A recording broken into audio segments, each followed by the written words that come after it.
আসসালামু আলাইকুম। আমি নিয়ত করেছি আমি এখন থেকে আর মাদ্রাসা চালাবো না। আমার যে একটা প্রতিষ্ঠান আছে মাদ্রাসা, আল ইন্তিবাদ ইনস্টিটিউট যেখানে অনেক বাচ্চারা পড়াশোনা করে হাফেজ হয়। আমি আসলে মাদ্রাসা চালাতে পারছি না বা চালানোর কোনো পরিস্থিতি নাই। কেন চালাবো? কার জন্য চালাবো? এই যে খাতা দেখছেন, এই খাতার মধ্যে এমন কিছু তথ্য আছে যেটা দেখলে আপনি অবাক হয়ে যাবেন যে আমি কার জন্য এত মেহনত করছি। আমরা কেমন প্রজন্ম আগামী দিনের জন্য রেখে যাচ্ছি। এই খাতার মধ্যে সেগুলি আছে। আপনারা জানেন যে আমাদের ঈদ গেল। রোজা ঈদ গেল কয়েকদিন আগে। ঈদের আগে যে শিক্ষার্থী ৩ পৃষ্ঠা ৪ পৃষ্ঠা সবক শোনাইতে পারতো, ৭ সবক দিতে পারতো, আমুক তার পিছনে পারা শোনাইতে পারতো। সেই ছাত্র ভালো মেধাবী ছাত্রটি বাসায় যাওয়ার পরে, সে বাসা থেকে আসার পরে এখন সবক শোনাইতে পারে না, আমুক তা পারে না, ৭ সবক পারে না, পিছনের পারা সব ভুলে গেছে। কেন কি হলো? উস্তাদ তার থেকে পড়া আদায় করতে পারে না। এখন উস্তাদ দেখে কি ছাত্ররা কি করে? উস্তাদ একটু আড়াল থেকে বোঝার চেষ্টা করলো ব্যাপারটা। তো এক ছাত্র আরেক ছাত্রের সাথে কি যেন আলোচনা করে, গেমস নিয়ে আলোচনা করে। তো কি গেম সেটা? উস্তাদ ধরলো যে আচ্ছা তোমরা যে আলোচনা করলা সেটা কি? বলে যে গেমস নিয়ে আলোচনা করেছি। কি গেম? তারপর উস্তাদ বলল যে তুমি কয়েকটা গেমসের নাম বলো তো বা লেখো তো। তো একজন শিক্ষার্থী এখানে গেমসের নাম লিখেছে প্রায় এখানে হচ্ছে যে ৩০টা। এটা একজন শিক্ষার্থী ৩০টা গেমসের নাম লিখেছে, পাবজি সহ, ফ্রি ফায়ার, গ্রেনি, কি আরো আমি এগুলোর নাম শুনি নাই জীবনেও, দু একটা গেমসের নাম বাদে। একজন শিক্ষার্থী যদি ৩০টা গেমসের নাম জানে, আমি এখানে আরেকটা দেখাই।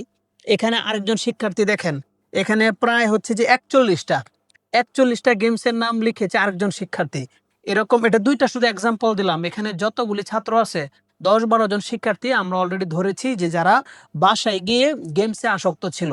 তো এই যে মানুষের মেধা, ভালো জিনিস দিয়ে মেধাটা পরিপূর্ণ করে আমরা বাসায় পাঠিয়েছি।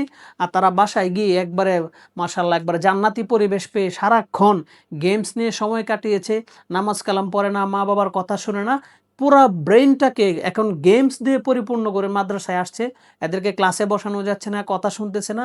কত একটা বাজে নেগেটিভ ইমপ্যাক্ট এই শিশুদের মাথার মধ্যে পড়েছে।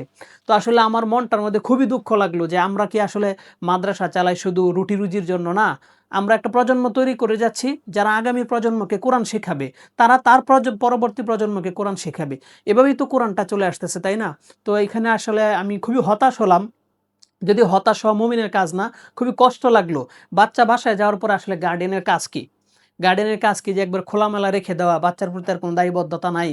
আর সেই শিক্ষার্থী বা মাদ্রাসায় আসার পরে কিছুই পারে না। এটা কি আমার প্রতিষ্ঠানের বাচ্চাদের সাথে এটা হলো যে বাসায় থেকে আসার পরে সব ভুলে গেছে? নাকি আপনাদের মাদ্রাসা আছে যাদের বা যে সমস্ত শিক্ষার্থী বাসায় গিয়েছিল, যারা অভিভাবক আমার ভিডিওটি দেখছেন, বাসায় কি তারা মোবাইল চালাইছে কিনা? আমি অনেক আগেও বারবার বলেছি এই গেমস হচ্ছে এতটা বিধ্বংসী, একটা মোবাইল এতটা বিধ্বংসী। একটা শিক্ষার্থী যে কোরআন শিখে তাকে যদি আপনি হাতে মোবাইল দেন, এই ব্যাপারটা এরকম যে একটি টায়ার টিউবের মধ্যে আপনি হাতে পাম্পিং করে চেপে আপনি অনেকক্ষণ সময় নিয়ে হাওয়া দিলেন। তারপর একটা ছোট সুঁয়ের ফুটো হলেই এক নিমিষেই যেমন হাওয়াটা শেষ হয়ে যায়, মোবাইলটা এরকম। একজন তলিবুল ইলম শিক্ষার্থী সে অনেক কষ্ট করে তাহাজ্জুদের সময় উঠে দিনরাত পরিশ্রম করে একটু নূর সে শিখেছে, কোরআন সে আয়ত্ত করেছে। এখন বাসায় যাওয়ার পরে যখন মোবাইল হাতে নেয়, মোবাইল হাতে নেওয়ার পরে যখন সে নানান কিছু দেখে, সে তো ভালো মন্দের জাজ করতে পারে না। সে নেগেটিভ বিষয় দেখে, পজিটিভ দেখে, গেমস খেলে, নাটক দেখে। এগুলি দেখার পরে ওই যে তার নূর যেটা তার মাথার মধ্যে গেঁথেছিল, সিনার মধ্যে এসেছিল মাদ্রাসায় থেকে, এটা কয়েকদিনের এই নিমিষেই এই নূরটা খতম হয়ে যায়। একেবারে সে একবারে ইলিটারেট মূর্খের মতো আচরণ করে।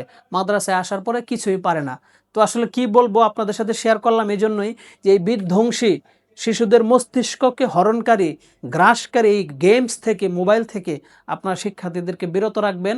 তাহলে একজন শিক্ষার্থী হাফেজে কোরআন হবে, একজন মানবিক মূল্যবোধ সম্পন্ন হাফেজ হয়ে তার পরবর্তী প্রজন্মকে সেও কোরআনের শিক্ষাটা দিয়ে যেতে পারবে।